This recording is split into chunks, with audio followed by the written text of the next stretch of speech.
하나님 말씀 보겠습니다. 주보에는 창세기 4장 10절이 나왔는데 그 말씀은 읽지 않고요. 요한계시록 6장 9절부터 11절에 있는 말씀을 먼저 보겠습니다.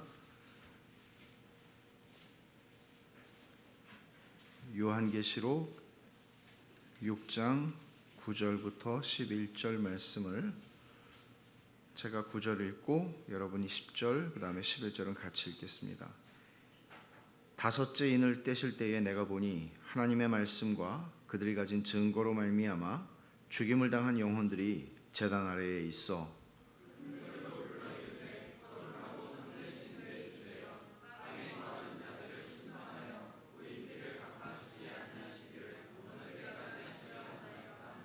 각각 그들에게 흰 두루마기를 주시며 이르시되 아직 잠시 동안 쉬되 그들의 동무 종들과 형제들도 자기처럼 죽임을 당하여 그 수가 차기까지 하라 하시더라.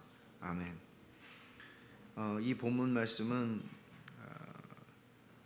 하나님의 말씀과 그들이 가진 증거 때문에 죽임을 당한 영혼들이 하늘의 제단에서 하나님께 기도하는 내용입니다. 언제 우리의 피값을 찾아주시겠습니까? 말하자면 우리의 피를 흘린 헛되게 흘린 피가 되지 않는다는 것을 하나님께서 어떻게 드러내시겠습니까? 그 피의 결실을 언제 주시겠습니까? 그렇게 기도를 하는 것이죠. 그러자 하나님께서 대답하시는 것은 뭔가 하면 11절에 아직 잠시 동안 쉬되 좀 기다리라는 겁니다. 그들의 동무 종들과 형제들도 자기처럼 죽임을 당하여 그 수가 차기까지 하라. 아직도 더 고난을 받고 너희와 같이 하나님의 말씀과 그들이 가진 증거를 인하여 죽임을 당하게 되는 사람들이 더 있을 것이다. 1세기 말에 쓰여진 책입니다. 요한계시록은 1세기에 많은 순교자들이 있었고요. 그리고 300년 동안 교회가 핍박을 당하는 300년 동안 많은 순교자들을 낳았습니다.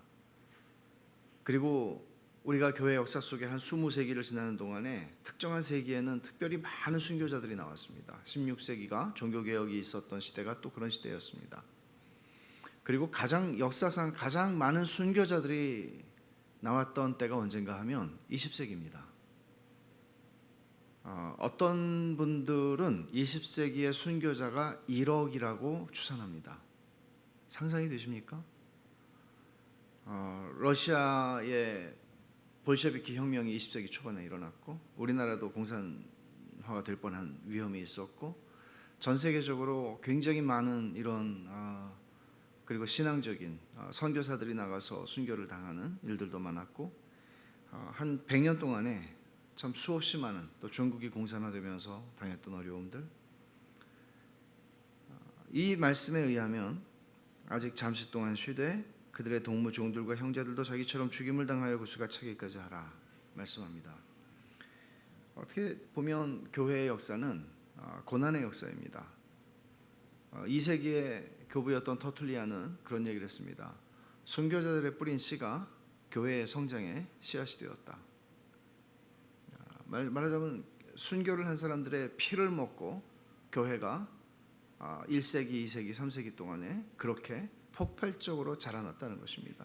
그 많은 박해와 그 많은 외적인 저항 속에서도 그렇게 교회가 자라났다는 것이죠. 우리가 철로역정을 걸어가는 신자로서 보셨어요? 영화? 꼭 보세요. 텅텅 비더라고요. 이 광주에 교인이 얼만데 근데 철로역정을 우리가 걸어가는데 별의별 일이 다 있다고 얘기하는 것이죠. 그래서 성경의 말씀들을 가지고 존 버년이 17세기에 그것을 창작해낸 하나의 그 우화 같은 소설인데 우리가 성경 말씀을 몇 군데만 좀 더 찾아보겠습니다. 디모데후서에 있는 말씀들을 좀 찾아보죠. 바울 사도가 마지막으로 쓴 편지입니다. 자기의 영적인 아들인 디모데에게 이제 자기가 달려갈 길을 다 마친 사람으로서 이 길을 또 따라가야 하는 디모데에게 이런 권면을 줍니다. 1장 8절을 보시면 그러므로 너는 내가 우리 주를 증언함과 또는 주를 위하여 갇힌 자 된 나를 부끄러워하지 말고 오직 하나님의 능력을 따라 복음과 함께 고난을 받으라. 복음과 함께 고난을 받으라고 말합니다. 혹시 받게 되면 견뎌라 그렇게 말하지 않습니다. 복음과 함께 고난을 받으라고 말합니다. 그러나 그냥 복음과 함께 고난을 받으라고 말하지 않고 하나님의 능력을 따라, 오직 하나님의 능력을 따라, 다른 걸로는 이 길을 걸어갈 수 없다.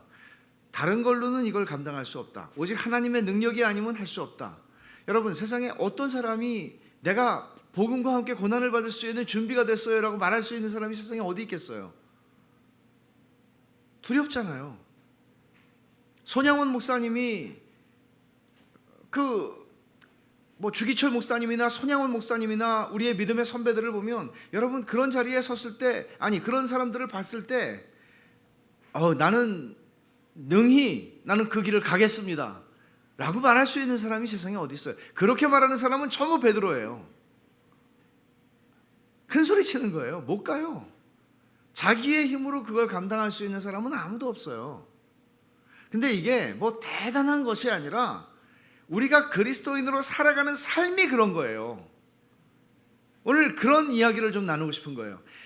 대단히 선교사가 되고 뭐가 되고 이런 것이 아니라 우리가 믿음을 지키고 그리스도인으로 이 불신 세상 속에서 나그네로서, 거류민으로서, 소수자로서, 이민자로서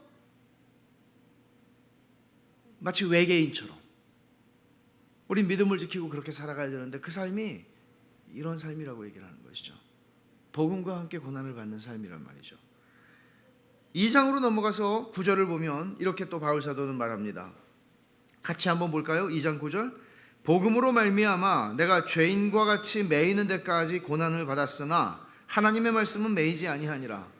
이 놀라운 고백이죠. 바울 사도는 수없이 투옥되고 매를 맞고 죽을 뻔하고 많은 고생을 했지만 자신을 가둬둘 수 있지만 하나님의 말씀은 가둘 수 없다는 얘기죠.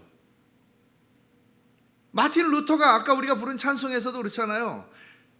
재물을 뺏기고 명예를 뺏기고 다 빼앗긴다 해도 진리는 살아서 역사하는 거예요. 그러니까 마틴 루터 그걸 알았기 때문에 그가 발트부르크 성에 은둔해서 나가면은 누가 자기를 죽일 테니까, 파문을 당했으니까 거기 숨어서 수용을 이루고 변장을 하고 긴 세월을 허송세월한 게 아니고 성경을 보통 독일 사람들이 읽을 수 있는 독일어 성경을 원어에서 번역을 해서 만들어낸 거죠.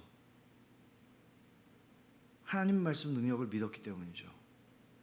수없이 돌아다니면서 말씀을 전하고 수없이 돌아다니면서 쉬지 않고 자신을 그렇게 쓴다고 해서 복음이 전해지는 게 아니라 바울 사도는 자기가 비록 갇혀 있어도 진리는 막을 수 없다는 걸 알았던 것이고 언제나 이것은 우리들에게도 동일하게 진리입니다.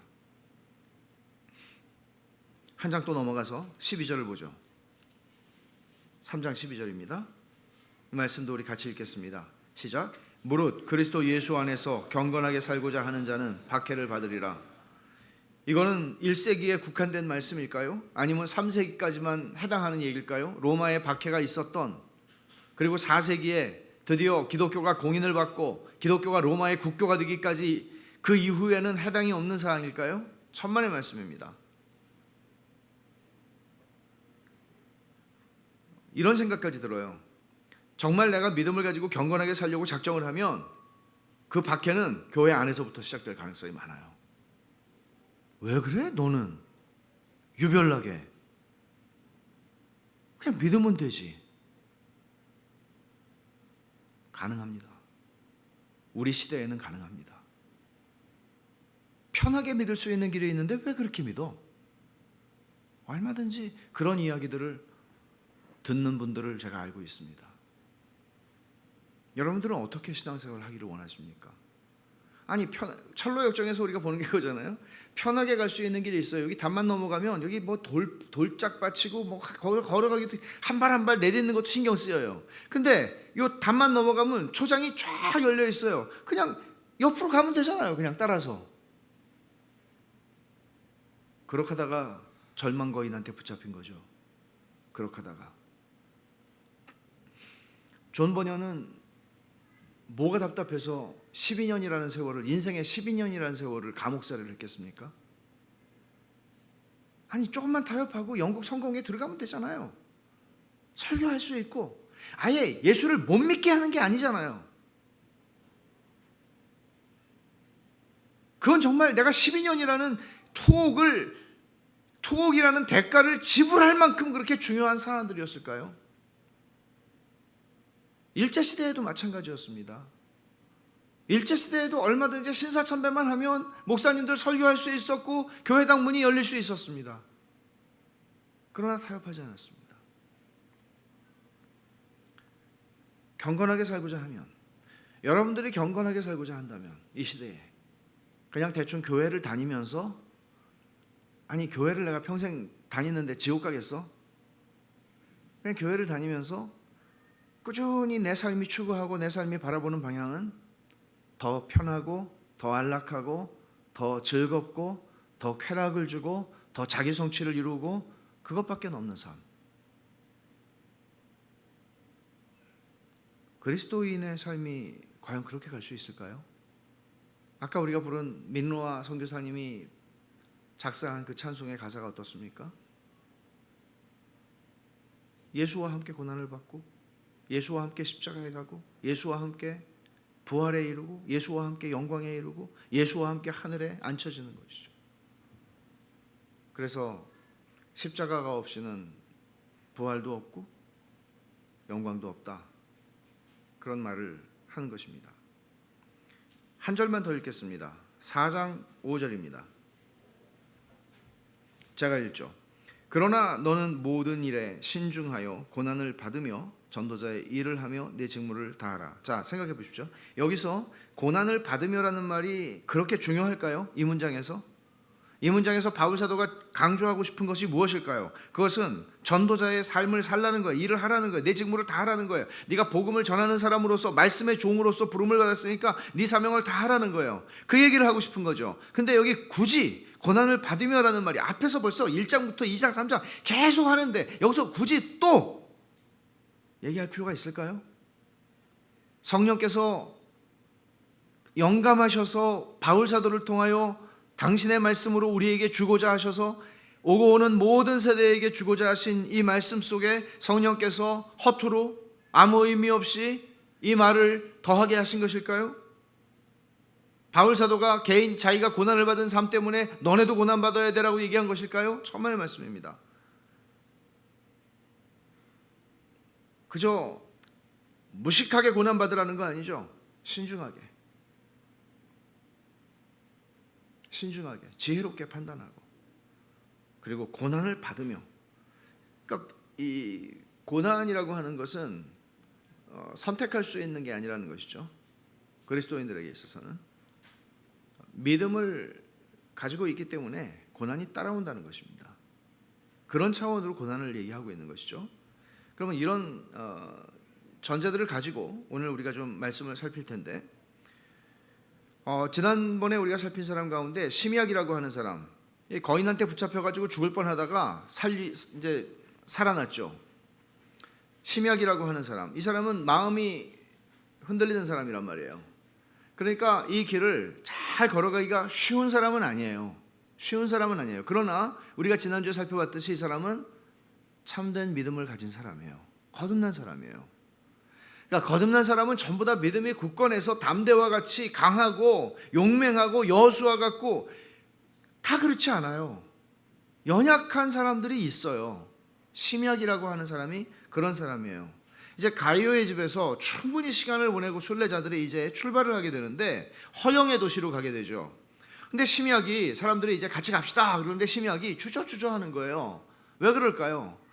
저는 여러분들하고 같이 가기를 원하지만 저는 민폐형입니다, 이런 얘기예요. 말하자면 내가 같이 가면 여러분들이 힘들 거라고, 나는 여러분들하고 같은 보조로 갈 수도 없고 가다가 주저앉아 버릴 일이 너무나 많고, 나는 그런 사람이기 때문에 여러분들하고 같이 가는 게 심히 꺼려진다고 그런 얘기를 하는 거예요. 근데 담대가 이렇게 표현을 합니다. 나는 연약한 마음을 위로하고 힘없는 자를 붙들어 주려는 사명을 띠고 있습니다. 우리는 당신의 시중을 들어줄 것이고 도움이 필요하면 언제든지 도와드릴 것이고 어떤 일에는 당신을 위해서 말이나 행동을 절제하겠습니다. 그러니 함께 갑시다. 이게 교회예요. 이게 교회예요. 센 사람들끼리 모여가지고 하나님의 일을 하겠다, 뭐 비전, 뭐 2000 어쩌고 이렇게 하는 게 교회가 아니고요. 교회는 함께 가는 거예요. 함께 가는 거예요. 심약과 같은 사람들이 아유 나는 이 교회는 못 다니겠네, 이런 교회는 교회가 아니에요. 우린 담대같이 말할 수 있어야 돼요. 연약한 마음을 위로하고 힘없는 자를 붙들어 주라는 사명을 받았습니다. 이때 또 한 사람이 나타나는데 한 사람이 지팡이를 짚고 등장을 해요. 이 사람은 지팡이가 하나가 아니고 두 개예요. 지팡이를 두 개를 짚고 나타나요. 이 사람의 이름은 주저예요. 미스터 레디 투 홀트, 멈출 준비가 언제든지. 이런 사람, 그러니까 심약이 이 사람 봤을 때 어땠을까요? 너무너무 기쁜 거죠. 야, 이 나 같은 사람이 또 있구나. 힘이 되는 거예요. 의지가 되는 거예요. 약한 사람은 강한 사람들만 보면 얼마나 주눅이 들고 힘들겠어요. 그러니까 설령 여러분들이 강하더라도, 그리고 강한 사람이 어디 있어요? 강하더라도 약한 척 하시라고 말을 하려고 그랬는데 그게 아니고 강한 사람이 어디 있어요? 솔직해져야지. 주저를 만나고 심약이 힘을 얻어요. 그래서 심약이 나하고 딱 맞는 사람이라고 그러면서 용기를 내죠. 그리고 주저는 지팡이를 내가 두 개 갖고 있으니까 하나 가지라고, 하나는 지팡이 필요 없다고, 그러면서 언제든지 필요하면 달라고 그러라고. 그리고 이제 주저와 심약이 이 순례자들의 무리에 동행을 하게 됩니다. 순례자들의 무리에는 담대처럼 칼을 쓸 줄 아는 대단한 사람만 있는 게 아니라는 거죠. 교회 안에는 이렇게 다양한 사람들이 존재하는 겁니다. 주저를 소개하면서 존 버녀는 시편 38편 17절의 말씀을 기록을 해놨습니다. 한번 찾아볼까요? 시편 38편 17절입니다.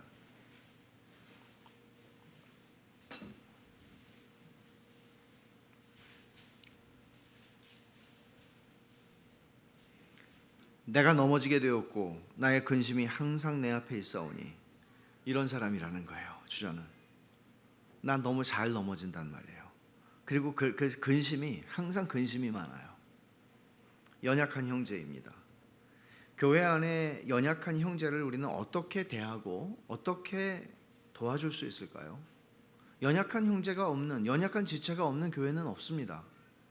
연약한 사람 다 있습니다. 여러분들은 연약한 분입니까? 강한 분입니까?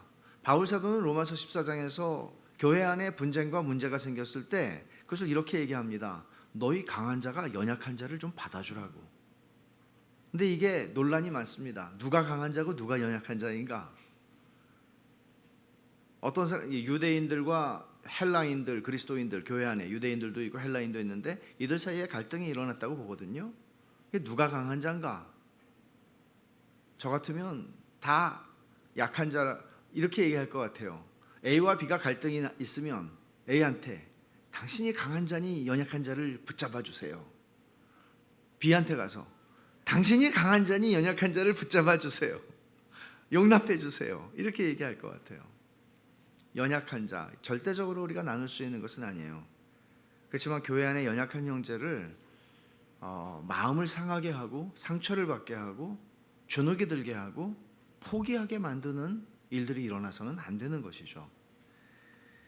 그래서 몇 가지 성경적 교훈들을 우리가 찾아본다면 로마서 14장 1절을 한번 찾아볼까요?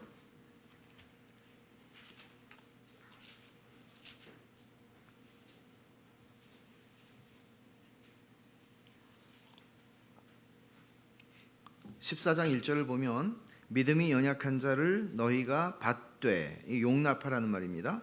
그의 의견을 비판하지 말라.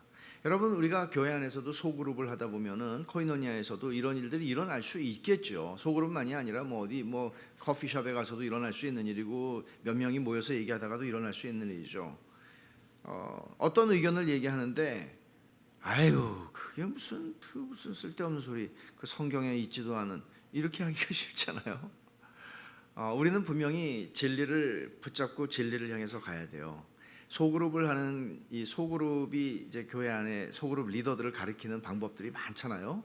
이제 그런 것들 가운데 제가 제일 못마땅하게 여기는 건 이겁니다. 다 틀린 소리 한단 말이에요. 그래도 형제님은 그렇게 생각하시는군요. 네, 참 좋은 의견이네요. 감사합니다. 또 다른 형제님은 어떻게 생각하시나요? 이런 거 말이죠.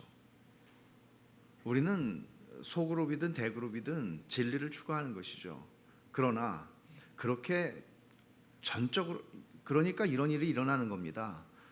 실제로 일어났던 일입니다. 미국의 한 지역에서, 어느 지역이라고까지는 얘기해도 될 것 같아요. 제가 이메일로 받은 거니까. 보스턴에서 한 교회에서 부인들이 모여서 교제를 하는데 한 분이 그 스님이 쓴 책 막 읽고 은혜를 많이 받아가지고, 이게 무슨 은혜일까요? 은혜를 많이 받아가지고 그걸 막 계속 얘기를 하더라는 거예요. 그래서 아니 교회가 이럴 수가 있나요? 이렇게 얘기하다가 또 핀잔도 먹었다. 이런 일들. 교회는 모든 것이 용납되는 곳은 아니잖아요. 우리는 진리를 추구하는 것이죠. 하나님의 말씀에 더 가까이 가기 위해서 우리가 교정받을 준비가 되어 있는 것이죠. 그러나 어떻게 우리가 다른 사람들의 잘못을 바로잡아 주느냐 하는 것은 중요한 일입니다. 온유함으로 바로잡고 라고 바울사도 얘기하잖아요. 근데 여기서 비판하지 말라는 거예요. 이런 태도를 가지지 말라는 것이죠. 이런 거 뭐 많죠. 왜 맨날 심각하고 당신은 웃지 않소? 뭐 이렇게 또, 아니 웃지 않을 수도 있지. 그거 가지고 당신은 왜 이렇게 맨날 웃어요? 뭐 이렇게 할 수도 있는 거고. 그런 자꾸 판단하는 이런 것들. 또 중요한 것은 이 성경적인 교회론에서 출발하는 것인데, 바울 사도는 고린도전서 8장에서 주로 8장과 9장에서 자기의 자유를 다 쓰지 말라고 얘기해요. 우리에게 주신 자유는 갈라디아서에서 말한 것처럼 사랑으로 종노릇하는 자유란 말이에요. 나는 자유니까, 당신은 아직도 술 마시는 게 죄라고 생각해요? 나는 자유인데. 당신은 아직도 이런 율법주의적인 사고에 매여서 살아요? 나는 자유인데. 자신의 자유를 그렇게 육체의 즐거움, 육체의 기회로 삼지 말라는 것이죠. 자신의 자유를 다 쓰지 말라는 얘기는 형제가 넘어질 수 있는 문제인데도 상관없이 나는 자유니까 하고 가지 말라는 얘기죠. 그러니까 약한 형제의 양심을 상하게 해서 그 사람을 넘어지게 한다면 그게 그리스도께 죄를 짓는 것이라고 바울 사도는 정확하게 얘기합니다. 실족하게 하지 말라는 것이죠. 그리스도의 몸인 교회를 세우는 게 얼마나 중요한 일인지를, 그러니까 그리스도의 몸인 교회를 그리스도의 몸답게 세워가는 게 얼마나 중요한 것인지, 이게 놓쳐지는 때는 언젠가 하면 우리가 사역에 눈이 멀 때예요. 너무나 많이 봐요. 사역에 눈이 멀어서 사람이 안 보여요. 내가 하는 일에 거추장스러운 거예요. 교회는 그리스도의 몸이고 연약한 형제는 주님이 더 귀중히 여기시는 지체예요. 우리가 그렇게 우리의 그런 눈으로 사람들을 봐서는 안 되는 것이죠. 또 중요한 원리는 뭔가 하면, 내 양심이 아니고 연약한 형제의 양심이 괜찮은가? 내 양심, 나는 양심이 깨끗해가 아니고 내가 하는 행동과 내가 하는 말을 통해서 다른 형제의 양심이 상하지는 않는가 하는 것을 생각하라는 것이에요. 내가 이거를 먹는데 저 형제는 이걸 못 먹는 사람이에요. 죄라고 생각하기 때문에. 그럴 때 나는 괜찮아도 그 사람을 위해서 안 먹는 것이죠. 뭐 술, 담배 문제들이 많이 문제가 되겠죠. 이런 것들 관련해서 제사 음식이라든지 이 모든 것들은 결국은 하나님의 영광을 위해서 우리가 그렇게 해야 한다고 바울 사도는 얘기해요. 하나님의 영광을 위해서. 그저 내가 저 사람 때문에 이것도 못해, 저 사람 때문에 이것도 못해, 할 수 있는 게 아무것도 없네, 불평하라는 얘기가 아니에요. 하나님의 영광을 위해서, 하나님의 교회가 세워지는 걸 위해서 그렇게 할 수 있다는 것이죠. 또 하나의 큰 적용을 해본다면, 만약에 내가 연약한 형제일 때는 어떻게 할까요? 여러분, 이 문제도 굉장히 중요한 문제예요. 여러분이 연약한 형제라는 생각을 해보셨습니까? 한번 이걸 좀 따라오면서 보면서 내가 연약한 형제였나 하는 생각을 한번 해보십시오. 연약한 형제들은 쉽게 상처를 받죠. 쉽게 마음이 상하죠. 쉽게 어떤 사람이 한 말이 자꾸 곱씹어지는 것이죠. 지나가면서 한 말일지라도 말이에요. 그럴 때 첫째, 복음의 은혜를 날마다 묵상하고 기뻐하는 것입니다. 여기에 붙잡혀야 돼요. 사람들에게 붙잡히는 게 아니고 복음의 은혜, 그리고 형제들의 선한 의도와 섬김에 감사를 표하는 것입니다. 아니, 저 사람이 말하다가 한마디를 나를 쐈는데도 불구하고 그렇게 해야 됩니까? 선한 의도를 그렇게 함부로 무시하지는 말라는 것입니다. 내가 잘못 판단할 수 있다는 것이죠. 그리고 저 사람들도 우리 교회에 완전한 사람 하나도 없어요. 그렇지 않아요? 실수가 없는 사람이면 완전한 사람인데 실수가 없는 사람이 하나도 없어요. 그래서 용서해 줘야 돼요. 그리고 형제들의 의도를 의심하거나 비난하려는 마음을 지속적으로 품지 않도록 해야 돼요. 지속적인 게 중요해요. 여기서는 어저께 생각하고 끝내야 돼요. 아이, 됐어, 이렇게 해야 되는데 그 다음날 아침에 생각해서 아무래도 그런 것 같아, 내가 하룻밤을 자고 나니까 더 그런 것 같아, 이렇게 지속적으로 그런 생각을 하지 말라는 거예요. 그리고 형제들이 나를 어떻게 생각할까에 대한 생각 내려놓고 주 예수님 안에서 하나님이 나를 어떻게 바라보시는지, 이게 복음이에요. 복음의 렌즈로 나를 항상 보는 거예요. 그리고 형제들하고 시간을 많이 보내려고 애써야 돼요. 피하는 게 아니라 시간을 많이 보내야 돼요. 자, 이제 우리 좀 더 나가보죠. 그리스도인의 순교와 고난은 헛되지 않다는 것을 오늘 본문에서 약간 전율이 올 정도로 느끼게 돼요. 사실은 왜 그런가 하면 지난번에 허영의 시장에서 어떤 일이 일어났습니까? 허영의 시장에서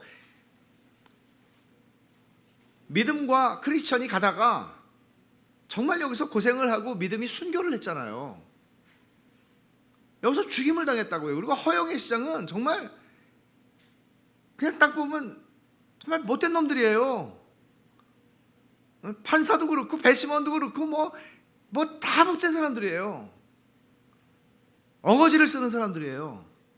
그런데 그렇게 대가를 지불한 그곳을 이제 크리스티아나와, 연약한 크리스티아나와 자비심과 아이들이 또 지나가야 돼요. 여기에 심약과 주저까지 있어요. 근데 놀라운 것은 하나님께서 믿음의 순교와 크리스천의 고난을 헛되이 돌리지 않았다는 것이죠. 그때와 달라졌다는 거예요. 여기에 신실한 믿음의 사람들이 생긴 거예요. 이 얼마나 놀라운 이야기입니까? 이제 어떻게 이제 허영의 시장으로 접근하면서 이제 그 과거의 크리스천에 대한 얘기들을 하게 돼요.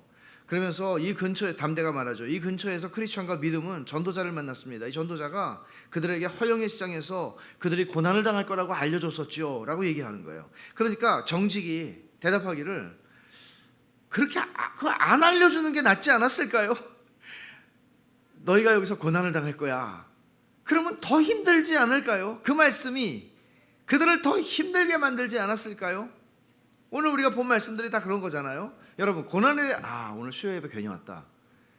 초장에 고난에 대한 얘기가 쫙 시작이 되잖아요. 그럼 이거는 내가 못 들으느니만 못한, 몰랐으면 내가 그냥 갈 텐데, 이렇게 생각하십니까? 고난을 받아야 한다는 말씀이 여기에 여러 번 나오는 것들이 우리를 더 힘들게 하는 것일까요, 과연? 좀 잘 한번 살아보려고 그랬더니 이거 고난을 받으라고 이렇게 4번이나 1장, 2장, 3장, 4장에서 말씀하시는구나. 또 순교를 얘기하시는구나. 근데 여러분 생각은 어떠세요? 주님께서 바울한테도 그랬잖아요.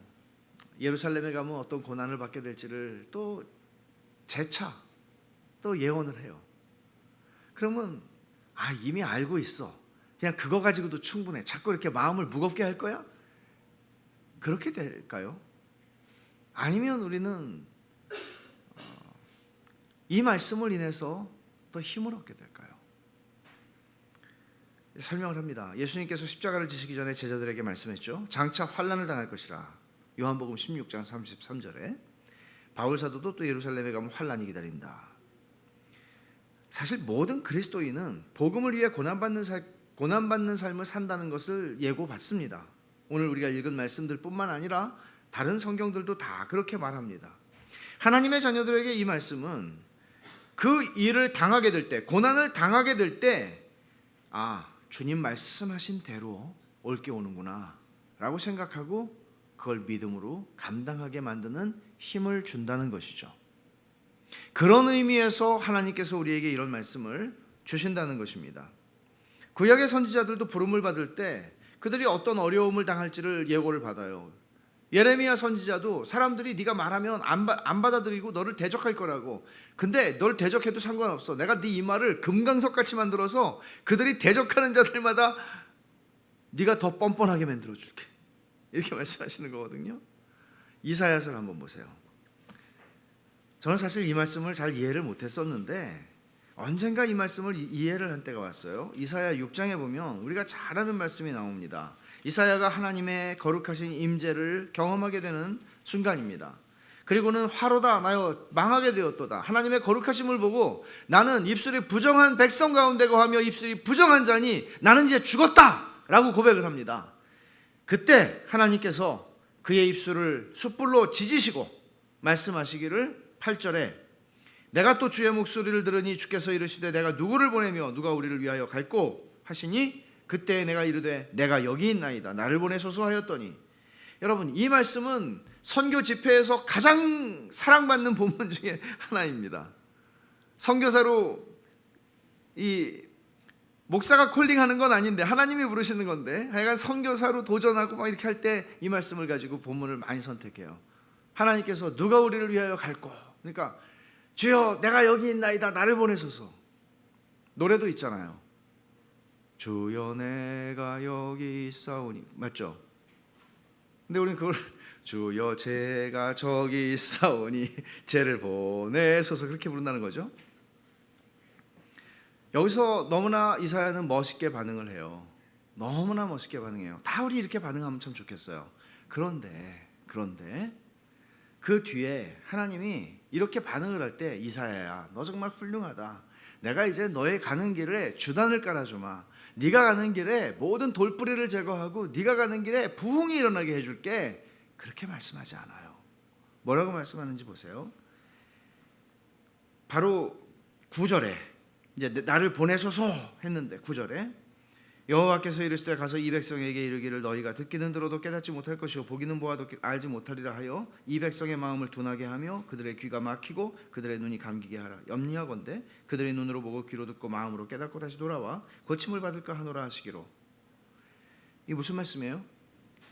한마디로 말하면 네가 가는 길은 실패할 길이다. 네가 참된 말씀을 전할 것이지만 너한테 사람들은 조금도 신경 쓰지 않을 거다. 네 선지자로서의 부르심은 실패할 거야 라고 하는 얘기예요. 무서운 얘기 아니에요. 언젠가 그런 기회가 주어질지 모르겠어요. 제가 노예 활동을 열심히 안 하기 때문에 목사 안수 받는 안수식에서 제가 설교를 할 기회가 있다면 제가 이 본문을 8절 말고 9절 10절 가지고 설교를 할 거예요. 8절 말고 9절 10절. 여러분 실패할 겁니다. 우리는 외면적인 성공으로 부름을 받지 않아요. 실패할 거예요. 화려하지 않아요. 그 길이. 그러니까 이사야가 뭐라고 얘기해요? 11절에 내가 이르되 주여 어느 때까지니까 이렇게 묻지 않게 생겼어요? 실패할 거라는데 주님 혹시 죽을 때까지요? 그런 얘기를 실패할 거라는 얘기를 하는 거예요. 네, 여기 정말 기가 막히게 놀라운 소망을 하나님께서 말씀하세요. 메시아에 대한 얘기예요. 오늘 이 본문이 주가 아니기 때문에 여기까지만 이 본문을 다루는데 보세요. 우리가 고난을 당할 것이라는 것, 우리가 실패할 것이라는 것, 너 그거 알고도 갈래? 이렇게 얘기하는 거거든요. 좁은 문, 좁은 길로 가는 거예요. 선교사가 아니고요. 우리 모두가 그리스도인의 길이. 근데 하나님께서 우리에게 주시는 이런 말씀은 도리어 우리를 겁먹게 하고 그 길을 걸어가지 않게 만드는 것이 아니라 그 말씀으로 인해 그 길을 걸어가지 않게 되는 사람은 그 사람의 신앙이 거짓이었음을 드러내는 것이에요. 조심스럽게 말하지만. 그래서 믿음의 순교와 크리스천의 용기가 헛되지 않았다는 것을 우리는 여기서 보게 됩니다. 담대가 말하죠. 그 용감한 행위는 헛되지 않았습니다. 왜냐하면 소문에 의하면 소망을 비롯한 몇몇 사람들이 믿음의 죽음을 통해서 회심하게 되었다고 하니까요. 소망은 우리가 이미 알죠. 소망은 믿음의 순교를 통해서 이 허영의 시장에 살다가 믿음의 순교를 보고 결심했어요. 이 길을 철로역정에 따라가기로. 그리고는 끝내 크리스찬과 함께 천성에 도달하게 되죠. 그 사람만이 아니었다는 것입니다. 나중에 나손의 집에서 나눈 교제 속에서 나손도 회심한 사람이었습니다. 그 가운데에서 순례자들이 이걸 확인하게 됩니다. 존 버녀는 허영의 시장을 지나서 크리스찬이 만났던, 허영의 시장을 지났을 때 크리스찬이 사심이라는 사람 만났던 거 기억하세요? 이 사람은 뭐예요? 고생하지 않고 예수 믿을 길이 있는데 왜 고생하고 가냐는 거예요. 이게 사심이 가지고 있었던 신학이에요. 아니 편하게 예수 믿을 수 있는데 왜 그렇게 가? 말하자면 예수 믿고 복 받고 부자 만들어주고 건강하게 만들어주고 고생하지 않는다고 말하는 그런 복음이 있는데 왜 고생하고 가요? 그렇게 얘기하는 사람이 사심이에요. 참된 그리스도인은 믿음으로 말미암아 고난을 당하고 고난을 피하고자 하는 자는 참된 믿음의 길을 걸어갈 수 없다. 이거를 사심을 통해서 보여준 거거든요. 존 버년이. 그래 담대가 설명하죠. 사심은 아주 고약한 위선자였다고. 그는 세상 풍조에 따라 종교를 믿는 사람인데 어찌나 교활한지 신앙으로 인해 손해보거나 고생하는 일은 절대로 안 하려 했죠. 오늘날 주일 아침에 예배당에 와서 앉아있는 수많은 사람들 중에서 이런 사람은 없을까요?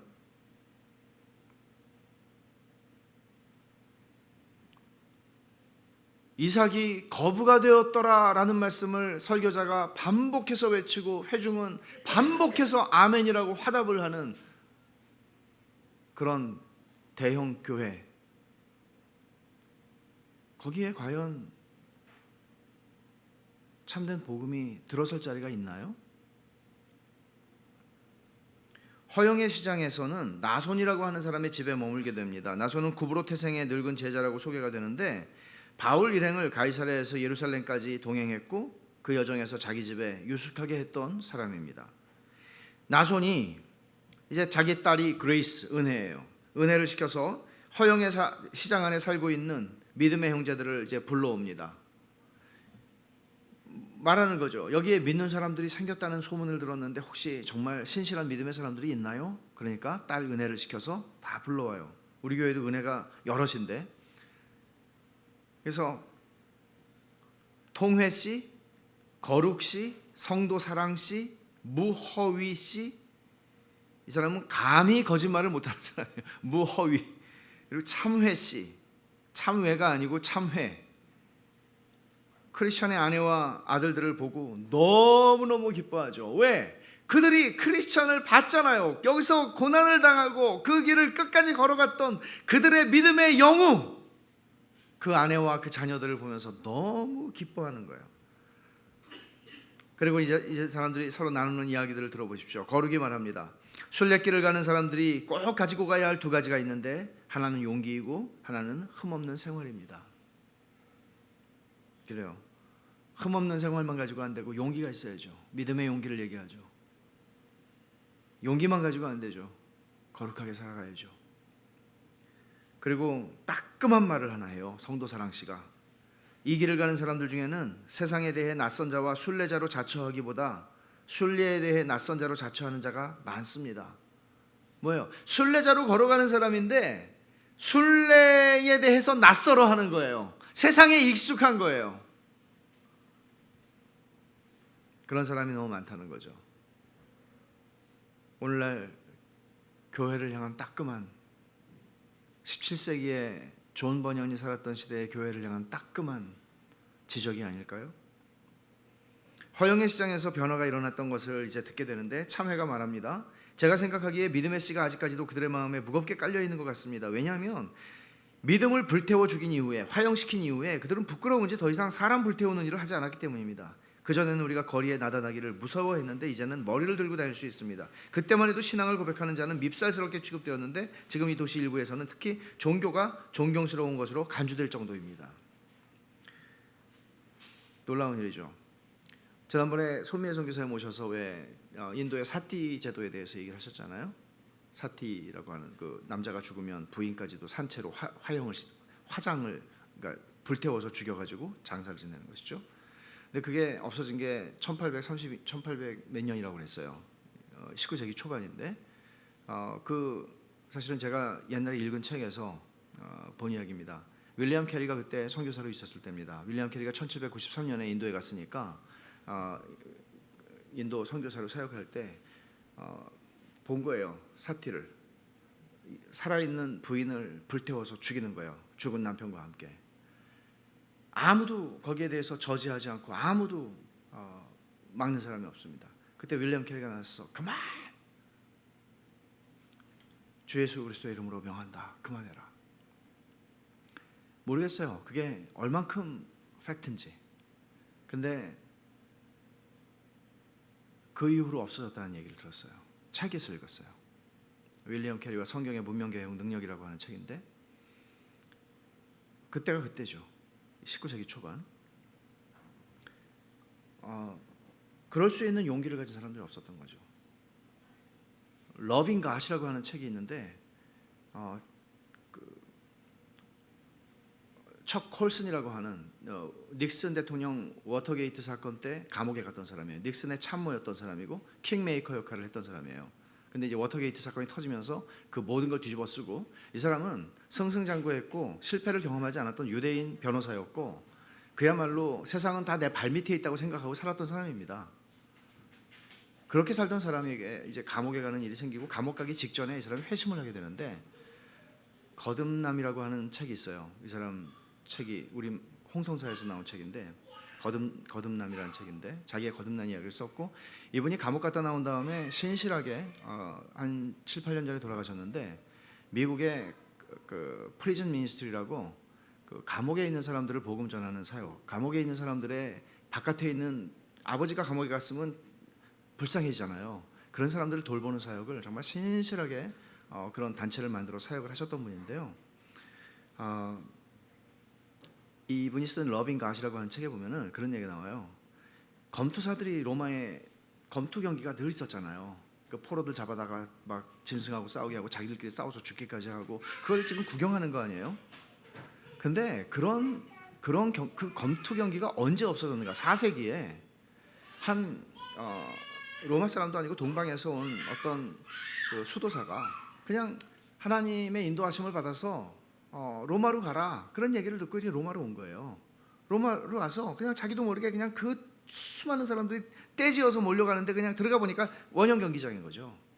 근데 거기서 검투 경기를 하고 있는데 이 사람이 정말 시골 수도사가 그냥 그 자리에 그 함성 속에 묻힐 수밖에 없는 소리인데도 예수 그리스도의 이름으로 명하노니 당장에 그쳐라, 멈춰라. 그리고는 그 운동장 가운데 경기장으로 뛰어 들어가죠. 사실은 검투 경기가 그 이후에 없어졌다고 그래요. 말도 안 되는 얘기였지 않습니까, 여러분? 정말 아니, 시골에서 온 수도 산 사람이 무슨 능력이 있고 무슨 영향력이 있어서 그럴 수 있습니까? 물론 그 사람의 순교의 피가 흘려졌지만 말이죠. 그러니까 이렇게 그 믿음의 피가 아직까지도 그들의 마음에 무겁게 깔려 있다. 그래요. 그러면서 화형이 없어졌다는 것이죠. 순례자들은 나손의 집에 오래 머물고, 나손은 자기 딸 은혜를 크리스티아나의 아들 사무엘에게 아내로 주고 또 하나의 딸 마르다를 요셉에게 아내로 줍니다. 그리고 크리스티아나의 네 아들은 전부 이제 결혼을 하게 되는 것이죠. 순례자들은 도시의 선량한 사람들을 더 많이 사귈 수 있었고 또 섬기고 그렇게 한동안 여기서 시간을 보내게 됩니다. 그래서 크리스티아나는 네 사람의 자부를 얻게 돼요. 며느리들, 자비심, 은혜, 베베, 마르다. 경건한 가문을 이루게 되는 것이죠. 그리고는 이제 정기적으로 마을에, 허영의 이 시장, 이 마을에 내려와서 아이들을 납치해 간다고 하는 숲속의 괴물을 이제 찾기 위해서, 그를 해치우기 위해서 무장을 하고 통회와 거룩과 무허위와 참회가 이제 나가서 싸우려고 이제 무장을 합니다. 근데 이 괴물은 요한계시록 12장 3절에 나오는 바로 그 짐승의 모습을 그대로 가지고 있는, 몸은 용 같고 7머리와 10뿔을 갖고 있는 괴물입니다. 괴물을 조종하는 한 여인이 있습니다. 괴물은 해치지 않는 어떤 조건을 제시하고 자기 영혼보다 세상을 더 사랑하는 자들, 이 사람들은 다 괴물이 요구하는 조건을 받아들입니다. 세상을 더 사랑하는 자들, 자기 영혼보다 세상을 더 사랑하는 사람들. 이 괴물의 존재는 요한계시록 12장에 나오는 용인데, 교회가 사탄의 공격을 받지만 하나님이 교회를 보존하신다고 하는 메시지를 가지고 있는 내용입니다. 용은 아이를 해산하려고 하는 여인이 아이를 해산하면 그 아이를 삼키려고 하는데, 하나님께서 그 아이를 보호하셔서 그 아이를 하늘로 올리시고 보호하십니다. 그리고 여인은 구약의 교회를 얘기하고, 나중에 우리 요한계시록 7월 달부터 이제 보면은 더 깊이 보겠죠. 지금 읽고 있지만 아이는 메시아를 가리키고, 왕의 용의 7머리는 하나님의 주권에 대한 모방, 이 마귀는 전부 다 모방이에요. 따라하는 거예요. 10뿔은 그가 가진 권세와 능력을 보여주고, 꼬리로 하늘의 별 3분의 1을 끌어다가 땅에 던진다 하는 표현이 있는데, 이 사탄의 세력과 그 세력으로 하나님의 백성이 고난을 당할 것을 똑같이 보여주는 거예요. 고난이 있어요. 근데 하나님이 보호하세요. 그리고 이제 요한계시록 12장 6절에 나오는 1260일, 14절에 나오는 한때와 두때 반때, 또 11장 2절에 나오는 42달, 다 같은 거죠. 예수님의 초림과 재림 사이의 기간. 이것은 나중에 우리가 계시록에서 좀 더 자세하게 살펴보겠지만, 소위 무천년선이라고 하는 이런 그 해석에 기반할 때 그렇게 볼 수 있는 것입니다. 그래서 이런 환난 속에서 하나님이 교회를 보호하신다. 이게 중요한 거예요. 그러니까 고난을 두려워할 필요가 없는 것은 고난이 우리를 어떻게 못한다는 거예요. 왜냐하면 하나님의 주권 가운데 있기 때문이죠. 담대와 그 친구들의 이제 그래서 결국 이 담대와 친구들, 통회, 거룩, 무허위, 참회가 무기를 들고 나가서 싸워서 괴물을 아주 치명적으로 상처를 입히게 됩니다. 그리고는 돌아오게 되죠. 결국은 이런 싸움으로 말미암아 허영의 시장에서 이들의 명성은 높아지고 이들을 존경하는 사람들이 생기게 되고, 결국은 이들에 대한 박해도 점점점 줄어들고 허영의 시장이 변하기 시작하는 겁니다. 그러니까 어떻게 하면 허영의 시장처럼 철저하게 이교적이고 반기독교적이고 세속적인 사회가 변할 수 있을까요? 어떻게 하면 광주가 변할 수 있을까요? 우리 같은 존재들이 철로 역정을 지나가는데 우리는 지금 광주에 머물고 있어요. 광주는 허영의 시장이 아닌가요? 허영의 시장하고 다른 경건의 도시인가요?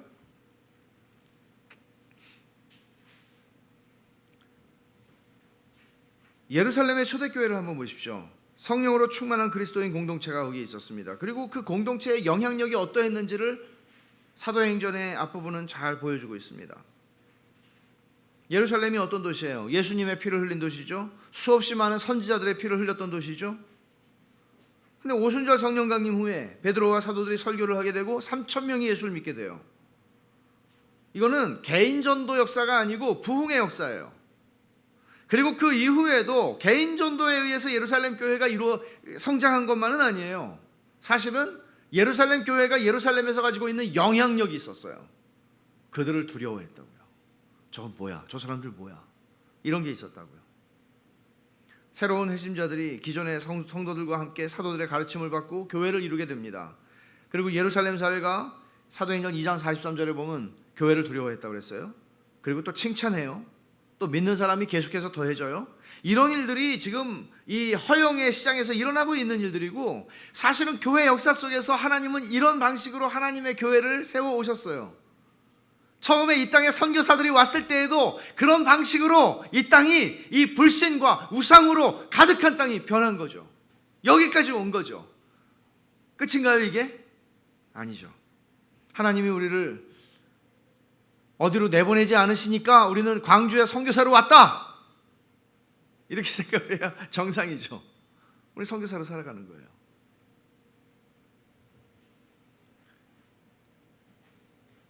또 안전뱅이가 일어나는 사건이 생기죠. 사도행전에서 5천 명이 회심합니다. 예루살렘의 지도층이 흔들리기 시작해요. 제사장들도 예수를 믿는 사람들이 생기기 시작해요. 백성들이 이런 일들을 보며 하나님께 영광을 돌렸다고 그래요. 이걸 막을 수 있는 사람이 없었어요. 이걸 도대체 어떻게 해야 돼? 때려도 안 되고 막을 수가 없었어요. 교회는 복음의 가르침이 예루살렘에 가득하게 됐다고 말해요. 대제사장이 한 말이에요. 예루살렘이 복음으로 가득하다고. 불신 세상은 성경적인 교회가 필요합니다. 그런 교회가 도처에 세워져야 합니다. 여러분 보십시오. 요즘에 세상이 교회를 걱정하잖아요. 요즘에 부끄럽고 참담해서 힘들죠.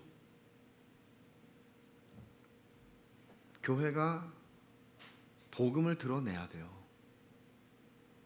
내 주장, 인간적인 생각이 아니라 복음을 드러내야 돼요. 그리고 복음적 방식이어야 해요. 천박하지 않은. 프란시스 셰퍼가 말한 것처럼 교회는 복음의 최후 변증이에요. 교회를 보고 하나님이 살아계시구나. 그리스도인들을 보고 하나님이 살아계시구나. 볼 수 있어야 된다는 거죠. 이런 그리스도인들의 존재가, 교회의 존재가 적대적이고 불신, 우상이 가득한 사회 사람들을 바꿔요. 우리는 그렇게 존재해야 돼요. 베샬롬 교회는 그렇게 세워져 가야 해요. 우리가 세상을 향해서 메가폰을 들고 시끄럽게 외쳐서가 아니에요. 우리들의 존재가 하나님께서 우리의 존재를 그렇게 만들어 가셔야 돼요. 참된 신앙의 자세는 교회에서 우리가 어떤 혜택을 받을 것인가, 누릴 것인가가 아니에요. 이건 뭐 케네디가 한 얘기, 뭐 패러디가 아니고, 그랬잖아요. 케네디가 국가가 여러분을 위해서 무엇을 해줄까를 생각하지 말고 여러분이 국가를 위해서 무엇을 할 것인가를 생각하라고. 요즘 같은 시대에는 그런 말이 통하지도 않을 것 같은데, 우리가 교회를 통해서, 교회는 하나님께서 어머니와 같이 우리에게 주신 것이에요. 자녀들에게 어머니는 소중한 존재죠. 그런데 교회에서 우리가 어떤 혜택을 누릴 것인가, 그 혜택이 무엇이냐는 거예요. 하나님의 말씀과 참된 그리스도인들의 교제를 통해서 주어지는 영적인 유익인가, 아니면 당장의 육적인 필요를 채움받는 것인가. 당장에 나하고 맞는 사람들을 만나고 사교적인 사람들을 만나고 당장에 나하고 좀 이런 사람들을 만나는 것인가. 내가 여기서 사업을 해야 되는데 사업을 하는데 좋은 조건을 얻기 위해서인가. 그런 거 아니라는 것이죠. 여러분 한번 생각해 보십시오. 참된 복음의 말씀 위에 그리스도인 공동체, 교회를 세우는 일에 내 인생을 드릴 것인가 하는 생각을 해보셨나요? 내 평생에 하나님이 한 번 주신 내 인생을 통해서 내가 어디 선교사를 간다 이런 거 아니고요. 정말 하나님이 내게 주신 내 인생을 통해서, 정말 내 인생에 하나님 주신 모든 걸 통해서 하나님의 교회가 하나님의 뜻대로 하나님의 말씀 위에 제대로 세워져서 하나님이 영광을 받으시는 것, 하나님께서 그런 일을 내 평생에, 그것만은 내가 그렇게 쓰임받고 싶다. 목사가 아닌데 목사가 혼자 교회를 세우나요? 천만에요. 말씀이 이끄는 교회, 그런 교회를 세워가는 일에 내 인생을 한번 하나님 앞에 한 번밖에 없는 인생을 드리고 싶다. 그냥 이루어지진 않겠죠. 대가를 치르는 일이죠. 대가를 치를 준비가 되어 있는가? 오늘 말씀이 그거예요. 이사야 선지자에게 한 말씀, 바울이 디모데에게 한 말씀, 순교를 당한 사람들이, 그 영혼들이 하나님 앞에 부르짖는 그 말씀에 대한 하나님의 대답, 다 그거예요. 순교와 고난의 대가를 요구한다. 그리고 마귀와의 전투를 요구한다. 그러므로 여러분, 어떻게 하면 내가 좀 더 잘 살까? 이런 것이 여러분들의 삶의 중심 주제가 되지 않기를 바랍니다. 그건 예수 안 믿는 사람들이 다 하는 거예요. 어떻게 하면 주님이 우리에게 가르쳐 주신 기도대로, 기도만 하라는 거 아니잖아요. 그게 우리의 삶의 중심이 되는, 하나님의 나라와 그 의를 우리의 인생의 최우선적인 목적으로 삼으라. 그러하면 이 모든 것을 너에게 더하시리라. 하나님의 이름이 거룩히 여김을 받으시는 것이죠. 광주에서, 한반도에서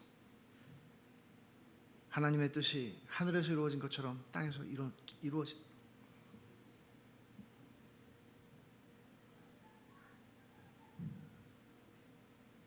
그 일을 위해서 하나님, 제가 고난을 당해야 한다면 주님, 그건 정말 너무나 가치 있는 고난입니다. 그것처럼 영광스러운 고난은 없을 겁니다. 기왕이면 내가 잘 살려고도 고난을 당하는데, 사람들이 고난이라고 잘 살려고도 고생하는데 잘 살으려고, 주님, 이런 의미 있는 고생을 하면서 인생을 살다가 주 앞에 가기를 원합니다. 이럴 수 있으면 좋겠어요. 기도하십시다. 하나님 아버지, 감사합니다. 주님이 주신 말씀을 이 자리에 저희들 모두에게 가슴 속에 새겨 주시옵소서. 그리고 정말 주님 앞에 설 때 너 잘 살았구나, 주님이 알아주시는 그런 삶을 살고 싶고 또 살게 하여 주시옵소서. 예수님 이름으로 기도하옵나이다. 아멘.